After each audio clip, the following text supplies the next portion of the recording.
Progress film മേക്കേഴ്സിന്റെ association ഭാഗമല്ലെന്ന് സംവിധായകൻ ലിജോ ജോസ് പെല്ലിശ്ശേരി. പുതിയ കൂട്ടായ്മ എന്ന ആശയത്തോട് യോജിക്കുന്നു എന്നാണ് ലിജോ ജോസ് പെല്ലിശ്ശേരി പറയുന്നത്. KM ഉമേഷ് ഉണ്ട് വിശദാംശങ്ങളുമായി. ഉമേഷ്, കഴിഞ്ഞ ദിവസമാണ് ഇത്തരത്തിൽ ആഷിഖ് അബുവിന്റെ റിമ കല്ലിങ്കലിന്റെ നേതൃത്വത്തിൽ ഇത്തരത്തിലൊരു പ്രോഗ്രസ് ഫിലിം മേക്കേഴ്സ് അസോസിയേഷൻ രൂപീകരിക്കാൻ പോകുന്നു എന്ന തരത്തിലുള്ള വാർത്തകളൊക്കെ വന്നത്. അതിന്റെ ഭാഗമായി ലിജോ ജോസ് പെല്ലിശ്ശേരിയും ഉണ്ട് എന്ന വാർത്തകളും പുറത്തു വന്നിരുന്നു.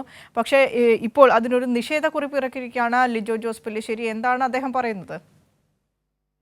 അതെ വിനീഷ, ഇത് കഴിഞ്ഞ ദിവസമാണ് ആഷിഖ് അബു ഇതുമായി ബന്ധപ്പെട്ട സംഘടനകൾക്ക് കത്ത് നൽകിയത്. അതായത് പുതിയൊരു സിനിമാ സംഘടന രൂപീകരിക്കാൻ പോകുന്നു. അതിന്റെ പേര് ഇത്തരത്തിൽ പ്രോഗ്രസീവ് ഫിലിം മേക്കേഴ്സ് എന്ന പേരിൽ, പ്രോഗ്രസീവ് ഫിലിം മേക്കേഴ്സ് അസോസിയേഷൻ എന്ന പേരിൽ പുതിയ സംഘടന വരുന്നു.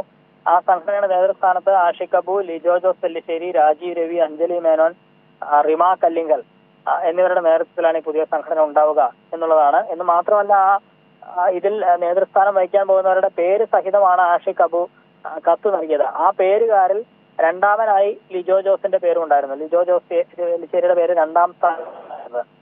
എന്നാൽ അത് പൂർണ്ണമായും നിഷേധിക്കുകയാണ് ഇപ്പോൾ ലിജോ ജോസ് പെല്ലിശ്ശേരി തന്റെ ഫേസ്ബുക്ക് അക്കൗണ്ടിലൂടെ.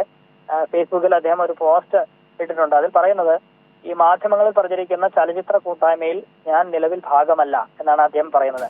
ക്രിയാത്മകമായ ചലച്ചിത്ര സംവിധായക നിർമ്മാതാക്കളുടെ സ്വതന്ത്ര കൂട്ടായ്മ എന്ന ആശയത്തോട് യോജിക്കുന്നു, അത്തരത്തിലൊന്നിനെ സ്വാഗതം ചെയ്യുന്നു. എന്നാൽ അങ്ങനെ ഒരു കൂട്ടായ്മയുടെ ഭാഗമാകാൻ ഞാൻ ആഗ്രഹിക്കുന്ന പക്ഷം അതൊരു ഔദ്യോഗിക അറിയിപ്പായി എന്റെ ഭാഗത്തു നിന്ന് ഉണ്ടാകും. അതുവരെ എന്റെ പേരിൽ പ്രചരിക്കുന്ന ഒന്നും തന്നെ തന്റെ അറിവോടെ അല്ല എന്നാണ് ലിജോ ജോസ് പെല്ലിശ്ശേരി ഇപ്പോൾ വ്യക്തമാക്കിയിരിക്കുന്നത്. വിനീഷ. ശരി ഉമേഷ്, വ്യക്തമാണ്. പ്രോഗ്രസ് ഫിലിം മേക്കേഴ്സ് അസോസിയേഷന്റെ ഭാഗമല്ലെന്ന് സംവിധായകൻ ലിജോ ജോസ് പെല്ലിശ്ശേരി അദ്ദേഹം ഫേസ്ബുക്ക് കുറിപ്പിലൂടെയാണ് ഇത്തരത്തിലൊരു കാര്യം അറിയിച്ചിരിക്കുന്നത്.